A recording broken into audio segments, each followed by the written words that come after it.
നമസ്കാരം. പ്രസ് പോർട്ടലിലേക്ക് സ്വാഗതം. രാജ്യമെങ്ങും ലോക്സഭാ തെരഞ്ഞെടുപ്പിൻ്റെ പ്രചരണ ചൂടിലായി കഴിഞ്ഞു. ഓരോ മണ്ഡലങ്ങളിലെയും സ്ഥാനാർത്ഥികളെ പ്രഖ്യാപിക്കുന്ന തിരക്കിലാണ് രാഷ്ട്രീയ പാർട്ടികൾ. രാജ്യം ഉറ്റുനോക്കുന്ന തെരഞ്ഞെടുപ്പാണ്. രണ്ട് പ്രധാന രാഷ്ട്രീയ മുന്നണികൾ തമ്മിൽ നടത്തുന്ന യുദ്ധം എന്ന് വേണമെങ്കിൽ പറയാം. പക്ഷേ അവിടെ പരാജയം രുചിച്ച അവസ്ഥയിലാണ് രാജ്യത്തെ കോൺഗ്രസ്. ഉദാഹരണം, കോൺഗ്രസിൻ്റെ ഉരുക്കുകോട്ട എന്ന് ഒരു കാലത്ത് അറിയപ്പെട്ടിരുന്ന കോൺഗ്രസ് കുടുംബത്തിൻ്റെ മണ്ഡലമെന്നറിയപ്പെട്ടിരുന്ന റായ്ബറേലിയിൽ മത്സരിക്കാൻ ആളില്ല എന്നുള്ള വാർത്തയാണ് പുറത്തു വരുന്നത്. റായ്ബറേലി എന്ന കോൺഗ്രസിൻ്റെ കൈക്കുമ്പിളിലുണ്ടായിരുന്ന ലോക്സഭാ മണ്ഡലത്തിൽ മത്സരിക്കാൻ തയ്യാറല്ലെന്ന് പ്രിയങ്ക ഗാന്ധിയും രാഹുൽ ഗാന്ധിയും പറഞ്ഞിരിക്കുന്നു. 1967 മുതൽ 77 വരെ പ്രധാനമന്ത്രിയായിരുന്ന ഇന്ദിരാഗാന്ധി പ്രതിനിധാനം ചെയ്ത ലോക്സഭാ മണ്ഡലം, ചരിത്രത്തിൽ ഏറ്റവും അധികം തവണ കോൺഗ്രസ് വിജയിച്ച ലോക്സഭാ മണ്ഡലം. കേവലം വിജയം മാത്രമല്ല, ലക്ഷക്കണക്കിന് വോട്ടിൻ്റെ ഭൂരിപക്ഷത്തിൽ 2009 4 ലക്ഷത്തിലധികം വോട്ടിൻ്റെ ഭൂരിപക്ഷത്തിനാണ് സോണിയാഗാന്ധി വിജയിച്ചത്. 2004 മുതൽ 2024 വരെയുള്ള 5-6 തവണ സോണിയാഗാന്ധി തുടർച്ചയായി വിജയിച്ച മണ്ഡലം. ഓരോ തവണയും തൻ്റെ ഭൂരിപക്ഷം ഉയർത്തി 4 ലക്ഷത്തിലധികം ഭൂരിപക്ഷം മാത്രം നേടിയ മണ്ഡലം. അങ്ങനെ കോൺഗ്രസിനെ എല്ലാ കാലത്തും എന്തുകൊടുത്തും സഹായിച്ചൊരു മണ്ഡലം, കോൺഗ്രസിൻ്റെ കൈക്കുമ്പിളിലെ ഉരുക്കുകോട്ട എന്നറിയപ്പെടുന്ന മണ്ഡലം. ആ മണ്ഡലത്തിൽ മത്സരിക്കാൻ ഭയപ്പെടുകയാണ് നെഹ്റു കുടുംബത്തിൻ്റെ പുതുതലമുറ. എന്തുകൊണ്ടാണ് ഈ ആത്മവിശ്വാസക്കുറവ് കോൺഗ്രസിൻ്റെ നേതൃത്വത്തെ ബാധിച്ചിരിക്കുന്നത്? കഴിഞ്ഞ തവണ 1,72,000 വോട്ടിന് സോണിയാഗാന്ധി വിജയിച്ച മണ്ഡലമാണ്. അവിടെ പരാജയ ഭീതിയിൽ സോണിയാഗാന്ധി തന്നെ രാജ്യസഭയിലേക്ക് കാലുമാറി. മകൾ പ്രിയങ്ക ഗാന്ധി മത്സരിക്കുമെന്നായിരുന്നു കോൺഗ്രസിന്റെ നേതൃത്വം കരുതിയിരുന്നത്. പ്രിയങ്ക ഗാന്ധിയും അവിടെ നിന്ന് ഇപ്പോൾ മാറുകയാണ്. റായ്ബറേലിയിൽ മത്സരിക്കാനില്ലെന്ന് പ്രിയങ്ക ഗാന്ധി പറഞ്ഞു. അടുത്ത പാർട്ടി അടുത്തുറ്റു നോക്കിയത് രാഹുൽ ഗാന്ധിയെ.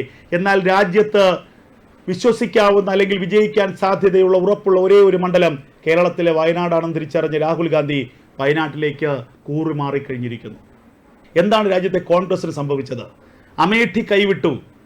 ഈ റായ്ബറേലി പോലെ കോൺഗ്രസിന്റെ ഉരുക്കുകോട്ടയായിരുന്ന ഒരു മണ്ഡലം, ആ അമേഠി സ്മൃതി ഇറാനി എന്ന പെൺകരുത്തിന് മുന്നിൽ വീണു എന്നുള്ളതാണ് യാഥാർത്ഥ്യം. അതേ തിരിച്ചടി റായ്ബറേലിയിലും ഉണ്ടാകുമെന്ന് കോൺഗ്രസ് ഭയക്കുന്നു. അതുകൊണ്ടാണ് കോൺഗ്രസിന്റെ ഉരുക്കുകോട്ടയായ റായ്ബറേലിയിൽ പോലും മത്സരിക്കാൻ കോൺഗ്രസ് തയ്യാറാകാത്തത്. ഇത് കോൺഗ്രസിന്റെ തകർച്ചയുടെ ഏറ്റവും വലിയ ഒരു ദൃഷ്ടാന്തമാണെന്ന് പറയാം. ഈ ലോക്സഭാ തെരഞ്ഞെടുപ്പിൽ രണ്ട് രാഷ്ട്രീയ സഖ്യങ്ങൾ തമ്മിലുള്ള നേരിട്ടുള്ള യുദ്ധമാണെന്ന് ഞാൻ നേരത്തെ സൂചിപ്പിച്ചുവല്ലേ. ആ യുദ്ധത്തിന്റെ ഒരു നേർചിത്രം കൂടി നമ്മൾ മനസ്സിലാക്കണം. അതിൽ ഒരു ഭാഗത്ത് BJP നേതൃത്വം കൊടുക്കുന്ന NDA സഖ്യം, അവർ 400 സീറ്റിലധികം നേടണമെന്ന ലക്ഷ്യത്തോടെ കുതിക്കുന്നു. BJP ഒറ്റയ്ക്ക് 370 സീറ്റ് നേടണമെന്ന് നരേന്ദ്രമോദി ആത്മവിശ്വാസം പ്രകടിപ്പിക്കുന്നു. അതായത് 3/2 ഭൂരിപക്ഷം നേടി അധികാരത്തിലേക്ക് എത്തണം. അധികാരത്തിലെത്തുമെന്നുള്ളത് ഉറപ്പാണ്. പക്ഷേ അവർ ലക്ഷ്യമിടുന്നത് 3/2 ഭൂരിപക്ഷവും 400 സീറ്റ് എന്ന ആ നേട്ടവുമാണ്. അങ്ങനെ ആത്മവിശ്വാസത്തിന്റെ പരകോടിയിൽ അശ്വമേധം നടത്തുന്ന ഒരു രാഷ്ട്രീയ മുന്നണിയും രാഷ്ട്രീയ പാർട്ടിയും ഒരു ഭാഗത്ത്, മറുഭാഗത്ത് അവരെ എതിരിടാൻ പോകുന്ന രാഷ്ട്രീയ സഖ്യത്തിന്റെ ഗതികേട് നമ്മൾ ഓർക്കണം.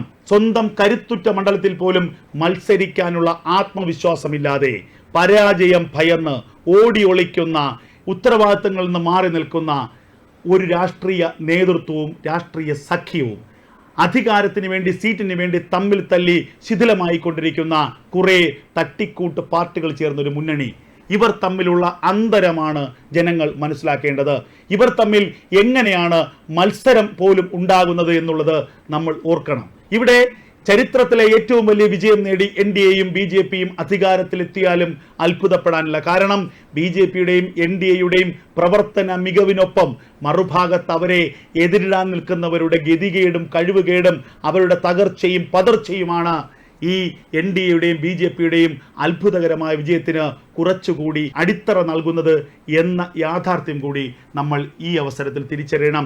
എന്തായാലും രാജ്യത്തെ കോൺഗ്രസിനെ സ്നേഹിക്കുന്നവർക്കുള്ള ഏറ്റവും വേദന നിറഞ്ഞ വാർത്തകളാണ് വന്നുകൊണ്ടിരിക്കുന്നത്. കോൺഗ്രസ് എന്ന പ്രസ്ഥാനം നിലനിൽക്കേണ്ടത് ജനാധിപത്യത്തിൻ്റെ ആവശ്യമാണെന്ന് കരുതുന്നവർ കുറച്ചെങ്കിലും രാജ്യത്തുണ്ട്. അവരെ സംബന്ധിച്ച് ഇത് ഏറ്റവും വേദനാജനകമായ വാർത്തയാണ്. കാരണം പ്രതിപക്ഷ നിരയിൽ പോലും നിൽക്കാനാകാതെ പരാജയം തിരിച്ചറിഞ്ഞ് പരാജയത്തിൻ്റെ ശരീരഭാഷയിൽ എല്ലാം നഷ്ടപ്പെട്ട അവസ്ഥയിൽ നിൽക്കുന്ന ഒരു പ്രസ്ഥാനം, പതിറ്റാണ്ടുകൾ ഇന്ത്യ ഭരിച്ച കോൺഗ്രസ് എന്ന പ്രസ്ഥാനത്തിൻ്റെ ഏറ്റവും ദയനീയമായ കാഴ്ചയാണ് നമ്മൾ കാണുന്നത്. നേരിനും നാടിനുമൊപ്പം എന്നും ഉണ്ടാകും പ്രസ് പോർട്ടൽ. പിന്തുണയ്ക്കുക, സബ്സ്ക്രൈബ് ചെയ്യുക.